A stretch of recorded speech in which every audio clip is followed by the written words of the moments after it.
Izakhono obunazo usesesikolweni, italente obunazo zeziphi and owawuzipractice ngelo xesha? Andikosho ngetalente because beningenguye umuntu oparticipatayo phaa kwitalente. Umzekelo, xa kudlalwa ibhola okanye kukho ii-athletes kubalekwa, beningenguye umntu ebefane aparticipate. Okay. Izoqala njani le yokwenza imibongo and uyibone kubani? Kuba le uye wakumotivate. Msasazi, ndandiskrola phaa kuFacebook, then ke ngoku ndabona lo mntana kuthiwa uZandiswa Thalaliso Mm. eposte ipoem yakhe. Then I was so inspired. Ndaqonda okay, nam make nditraye mhlawumbi, like bendirhalela uba ubhala njengaye.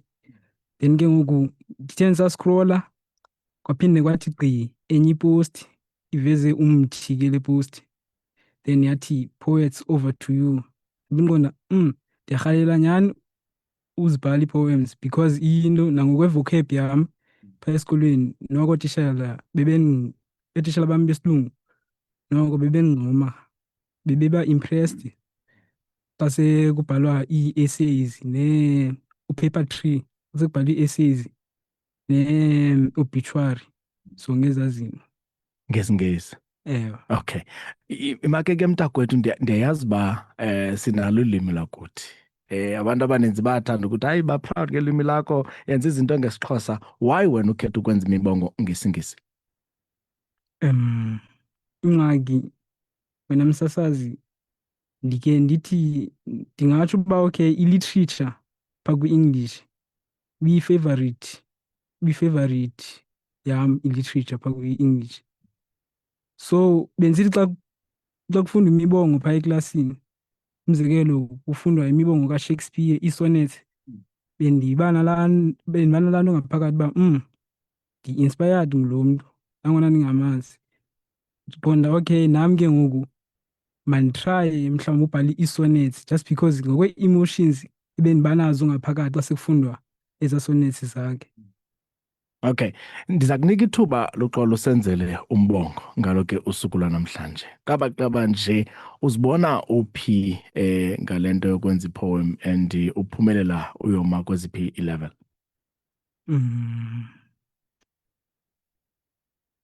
Xa sendithetha inyani msasazi, okwangoku ndingekayifumani ipublisher.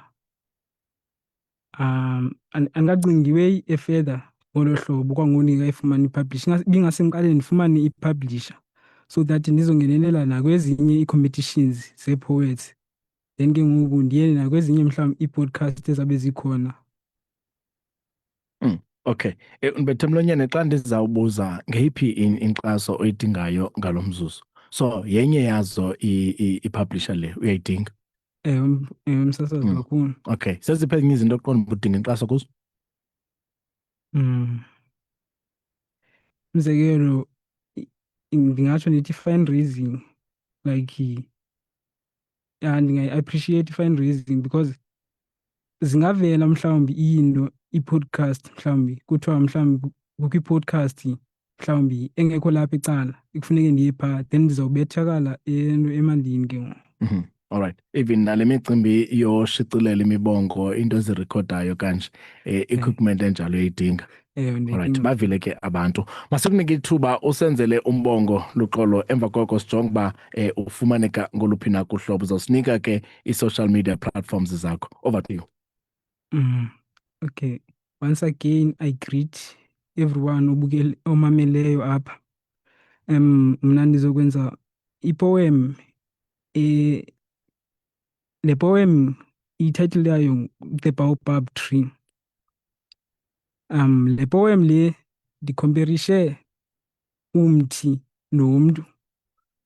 Apha emthini ndisebenzise ii-seasons zomthi, ndazikhomperisha nomntu, nee-feelings zomntu. Ukubone mosi xa umzekelo ugowa, mandiqale ndicacise kuqala ngezi seasons ndizothetha ngazo apha kule poem. Umthi lona une-seasons eziyi-4 but mna ndi-focused kakhulu kwi-late autumn ne-spring.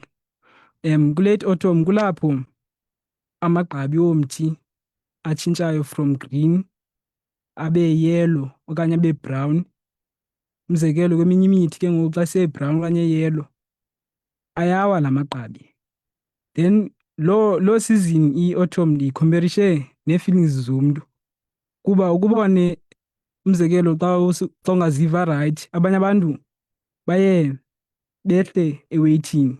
Abanye abantu baye bangabikho rayithi kwasebusweni, umbone umntu maan uba akekho rayithi nalapha ebusweni. Umzekelo abanye baye baboqoke mhlawumbi abanye ebusweni just because abaziva rayithi. Then ke ngoku ndazothetha ngespring.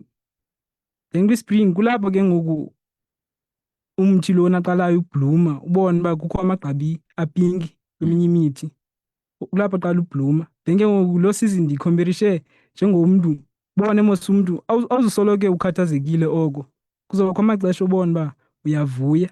Then laa season isispring ndiyikhomperishe to uvuyo, apho ubone uba ngoku uyabona nasemzimbeni ubone uba hayi maan nyimo seyantoni le.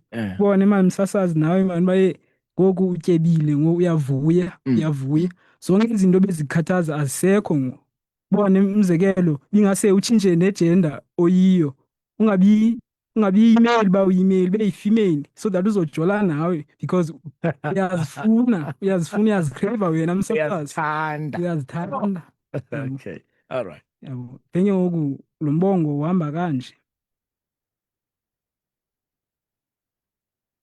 A baobab tree changes through seasons with leaves so green, bare and bare, like a person's emotions which changes due to seasons, from exuberance and full to euphoria, cold and bare.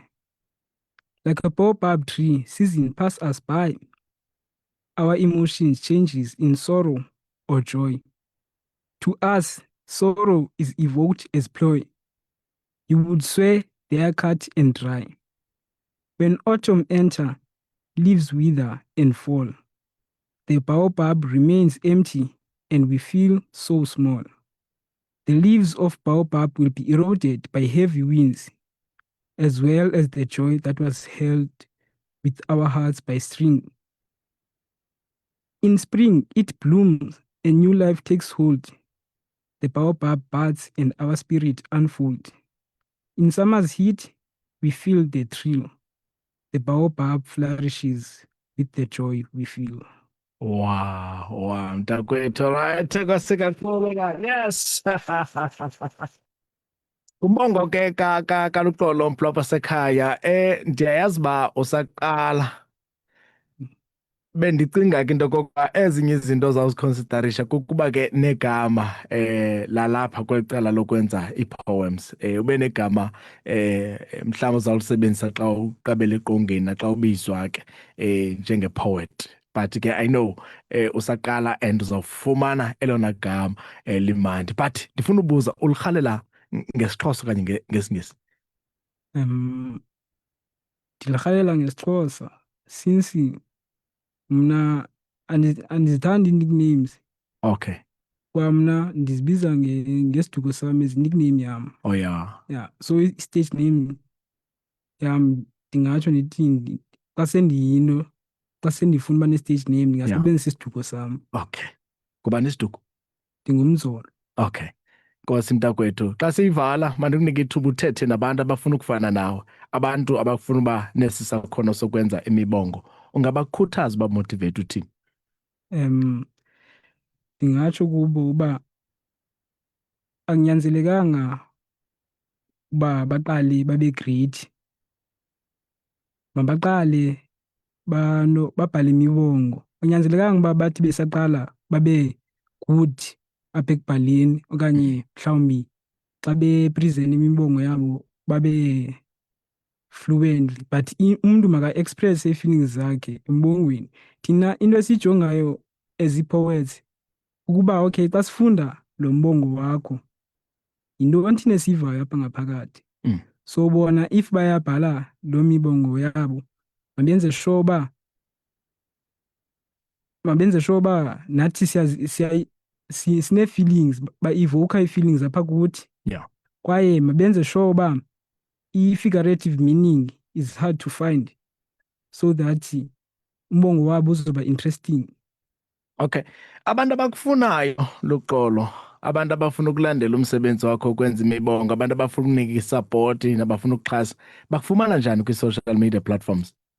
Ndiyafumaneka phaa kuFacebook, ndingumzolo L Ntlonze, okanye bandisetshe kwenye iakhawunti yam yesibini, ndinguNtlonze Luxolo. NguFacebook qha?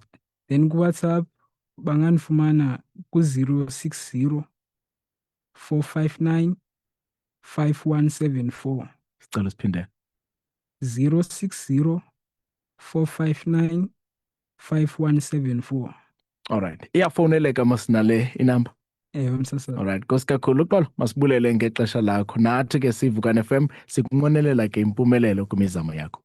Ngozi msasa. Alright. Nkosi kakhulu. So ke uyathangiwe ngo?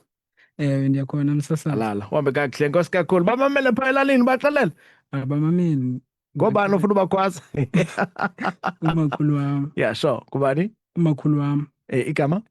Igama lakhe nguNogcinile Ntlonze. Alright. Nkosi kakhulu ke neskim sakho surely phaa elalini. Nkosi mntakwethu siyabulela. Mphulaphuli sesiphuma straight ngengoma ebinguye ke uLuxolo, ipoet yasecala ethengiwe. Xa kuthiwa thengiwe AA. Ndibiza kahle? Ibiza kahle. So, kukuthengiwe ezingaphi? Ithengiwe i-1. Okay. Cha u-AA lo yilo kumele ulocation. Oh, right. Nkosi kakhulu. Yiphi enye ilali elapha kufitshane nethengiwe? Ethengiwe ndazipha iclinic kuphela. Ngihlala bungapha ezantsi. Oh yeah. Nkosi kakhulu. Simkhupha ke ngengoma emnandi kakhulu kaDrake, Mphulapha Sekhaya, siyapha ezindabeni kwindaba zentsimbi yesihlanu.